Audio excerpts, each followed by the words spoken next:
آپ کو ایک سچ بتانا ہے، بڑا خوفناک سچ بتانا ہے، اور آپ کو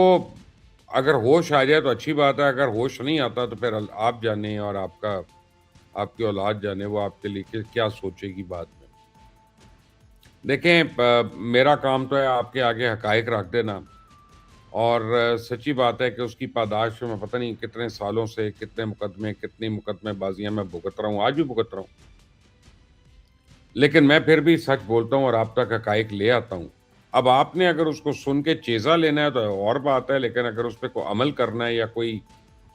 اپنا کم از کم خیال بدلنا ہے تو پھر کوئی اور بات ہے۔ میں آپ کو بتاؤں، اصل میں ہماری عوام سو رہی ہے لیکن ہمارا سرمایہ دار جاگ رہا ہے، اور ہم جسے ترقی کا نام دے رہے ہیں وہ دراصل ہماری اگلی نسلوں کے لیے بھوک کا سودا ہے، کیونکہ جب اگلی بار ہمیں بھوک لگے گی تو ہمیں اپنے یہ نوٹ جو ہے نا، لال پیلے نوٹ، ان کے پودے نہیں لگا سکیں گے، نہ ہی ان سے عالی شان بنگلے جو ہیں نا ہمارے، ان کی ہم دیواریں کھا سکیں گے، نہ یہ ٹائلیں کھا سکیں گے، نہ ان سے اپنا پیٹ بھریں گے۔ کوئی اتفاق نہیں ہے، بلکہ زراعت کے اوپر عالمی قبضے کی ایک گہری، منظم اور خوفناک سرمایہ دارانہ سازش ہے، اور سرمایہ دارانہ نظام کا سب سے بڑا اصول صرف اور صرف منافع ہے، اور منافع تب تک برقرار نہیں رہ سکتا ہے جب تک آپ کی زندگی کی بنیادی ضروریات، یعنی خوراک اور پانی پر اپنا مستقل اور غیر متنازع قبضہ نہ جما لیں۔ تو قدرت نے ہمارے کسان کو یہ طاقت دی تھی کہ وہ اپنی ہر فصل سے بیج بچائے، انہیں سنبھال کر رکھے اور اگلی بار پھر کاشت کر لے، ایک نئی زندگی کو جنم دے۔ یہ ایک آزاد، خود کفیل اور خود مختار نظام تھا جہاں کسان کسی کارپوریٹ مافیا کا محتاج نہیں تھا، لیکن عالمی کارپوریٹ مافیا اور بین الاقوامی لٹیروں کو کسان کی خود کفالت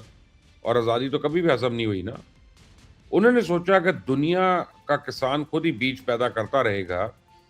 تو یہ امیروں کی تجوریاں کیسے بھریں گی؟ چنانچہ انہوں نے زراعت کی بنیادی ڈھانچے کو بدلنے کے لیے جینیٹک یا جینز کا اور سائنس کا سہارا لیا،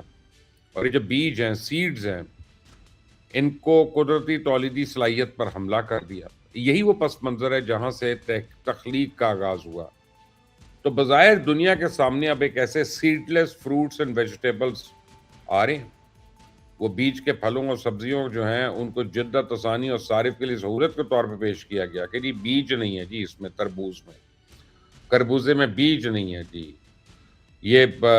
تاکہ آپ کو تربوز، انگور، لیمو یا مالٹے کھاتے وقت بیج نکالنے کی زحمت نہیں کرنی پڑے گی۔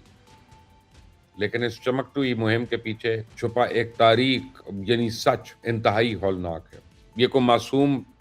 سائنسی ایجاد نہیں ہے، بلکہ کسانوں کو ہمیشہ کے لیے بانجھ اور محتاج بنانے کا ایک جینیٹک ہتھیار ہے۔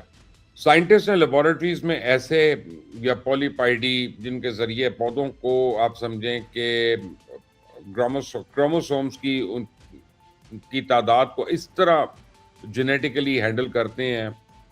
کہ ان کی جینز تبدیل ہو جاتی ہیں کہ پیدا ہونے والا پھل مکمل طور پہ بانجھ ہو جاتا ہے، اور ان پھلوں کے اندر یا تو بیج بنتے ہی نہیں یا پھر وہ اتنے کمزور اور ادھورے ہوتے ہیں کہ ان سے دوبارہ